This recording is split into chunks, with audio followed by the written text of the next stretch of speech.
This is Juan, kyhomesolution.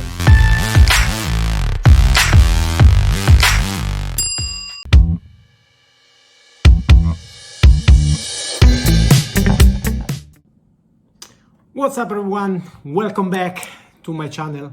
Many of you ask me if I could do a video talking about the cost of life here in PEI, and here we go. You ask, I listen. Well, let's start from the most obvious thing is I have different points here, but I would say many of you are concerned with the cost of living that involves housing. That cost has been skyrocketing, especially in the past couple of years. I would say that you used to be able to get a one-bedroom apartment for around $1,200 a month. Nowadays, the prices for one-bedrooms, they start at $1,400 and they can go as high of $1,600-1,700 a month. Sometimes those prices include utilities. Sometimes you can get the place furnished, and the location also will play a role on the price.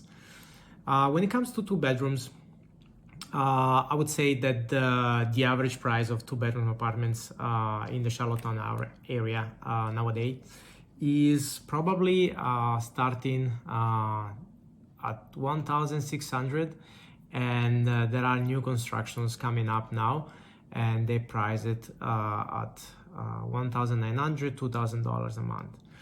They may seem crazy because I know people that they pay for a two-bedroom apartment $1,300, $1,400. You can still find something around $1,500, but those are usually older constructions, and they used to belong to people that has been there for a long time, so their rent didn't go up as much. Although you technically are not allowed to increase the rent even when your tenants leave. But some people still does it anyways, just to bring back the rent to the regular market value. When it comes to three-bedroom apartments, when I first came to the island 2 years ago, the price for three bedrooms townhouse was around $1,800, $1,900.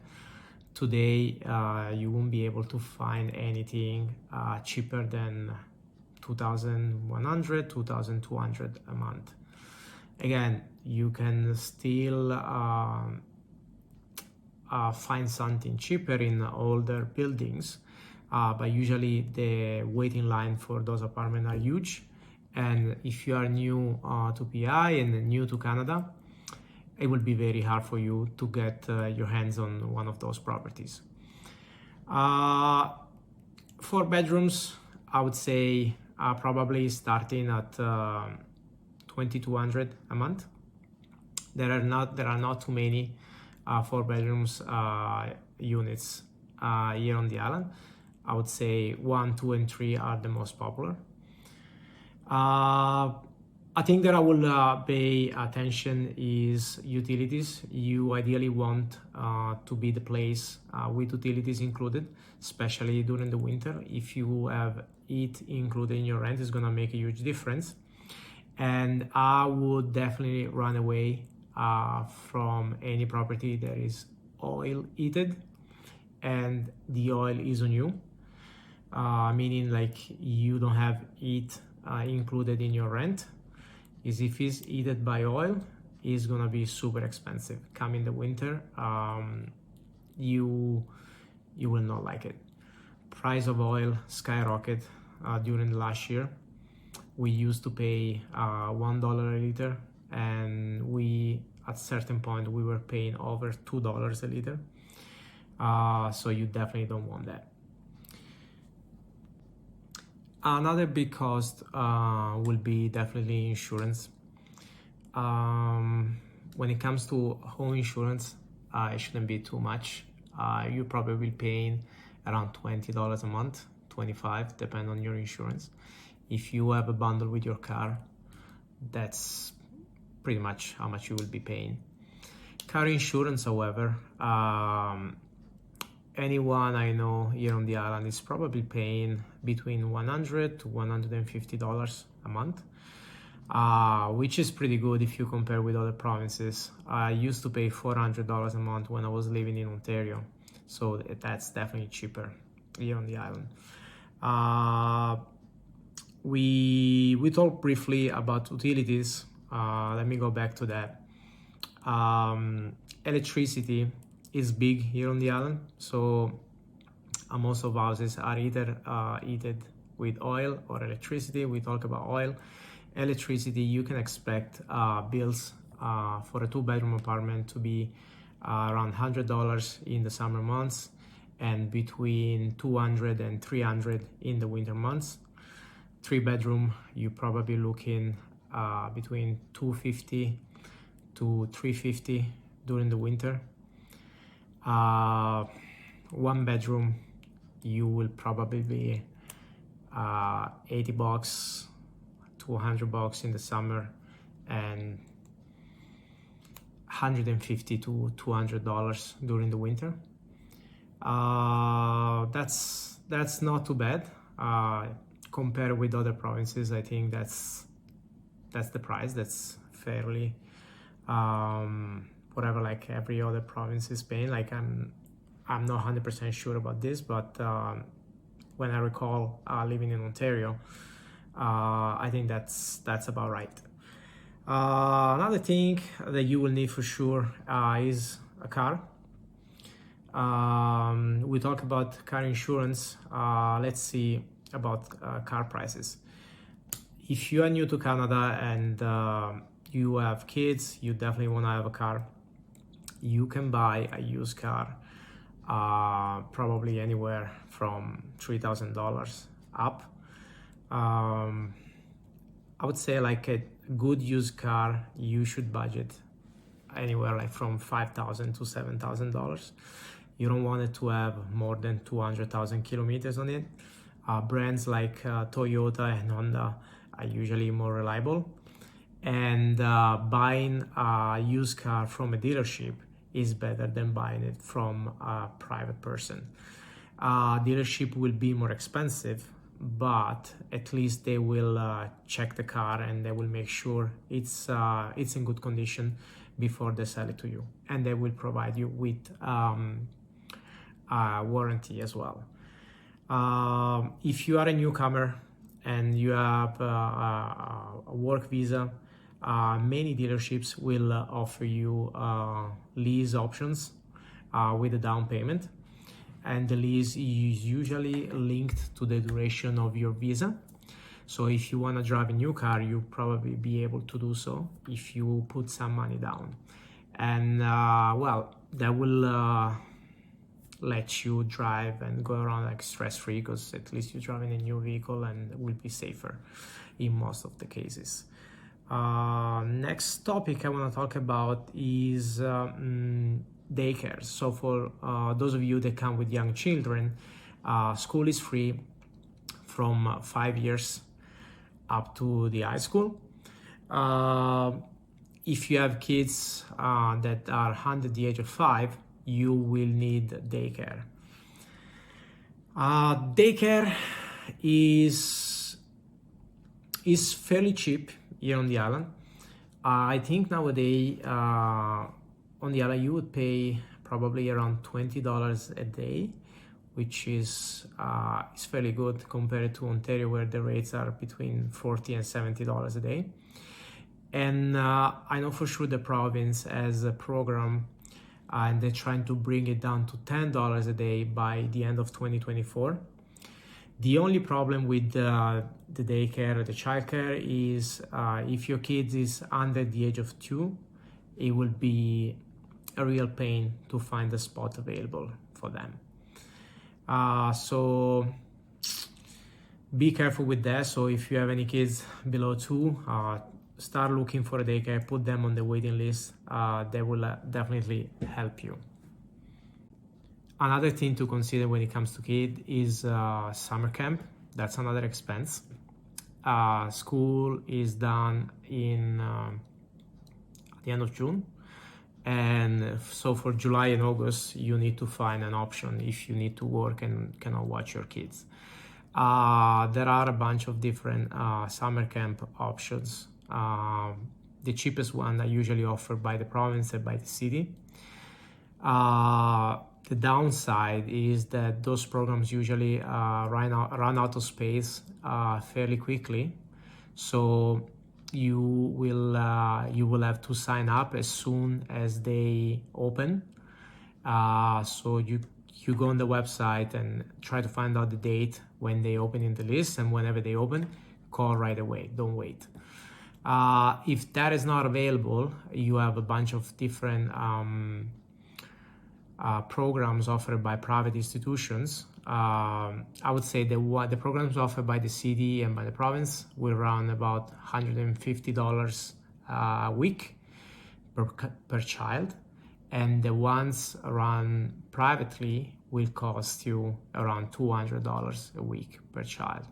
If you have more than one kid, sometimes you got discounts. But then again, this is something that you want to look into sooner than later. Another expense that everybody is interested in, especially the one of you that will come through college or university, is the tuition. I would say that tuitions on the Maritimes are usually around 30% cheaper than other provinces like BC and Ontario. Tuition on a college here on the island will cost you anywhere about from $8,000, $9,000 to $11,000 a year, depending on your program. That's fairly cheap compared to the 15, 16, 17 that you will be paying in Ontario, for example. The advantage now is also that if you are an international student, you are allowed to work more than 20 hours a week. So you can work full time now, even when you're studying. So that will help out to make sure that you can pay your rent, pay your for food, put money away for the tuition.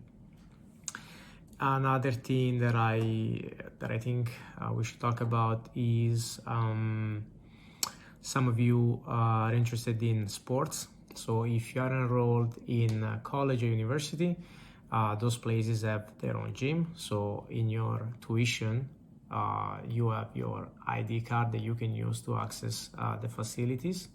So you don't have to pay for it. And if you do not belong to those organizations and you want to do sports, there are a ton of different sports that you can do on the island, from soccer, baseball, rock climbing, you name it. There is hockey for sure, and then you have a lot of different gyms, CrossFit, yoga studios, Pilates, and Good Life. Then you have sports like martial arts, Jiu-Jitsu, Kung Fu, Taekwondo, Muay Thai.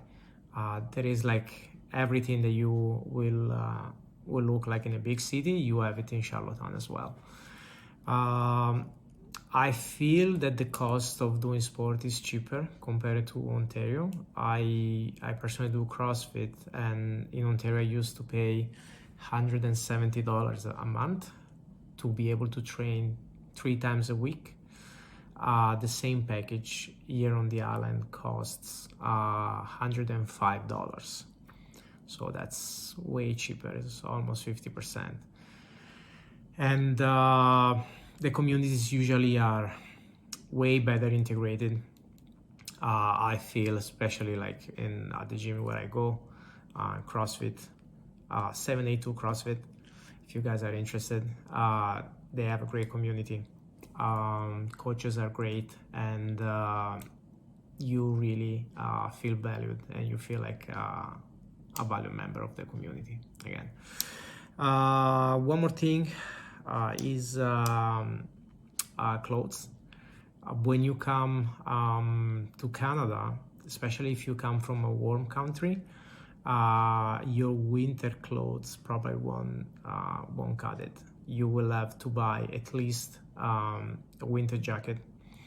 I would go with one of the name brands like Columbia, the North Face, and because usually those names, like, they have good quality jackets, and the jacket is something that I will invest a little bit more. And by all means, you don't need to buy new. If you want to buy new, I will wait for, I don't know, Black Friday or like any other promotion and take advantage of those. If not, there are outlets. And if you don't want to spend too much money, you can buy used stuff on Facebook Marketplace or in stores like Value Village. Again, another thing that is important is winter boots. You need your feet to be warm and dry at all times. And so having a quality boot is gonna make a huge difference on your life in Canada. So this is something, again, where I will invest a little bit more money and make sure I have the right winter boots, insulated, that will keep my feet dry and warm during the winter. And guys, I think that was pretty much about like what I come up with. If you have any questions, please leave them in the comment. I'll be happy to answer them. And once again, thanks for watching the video. For those of you who got till the end, please do subscribe, give it a like, and share it with someone that may be interested in coming to PEI. And I'll see you at the next one.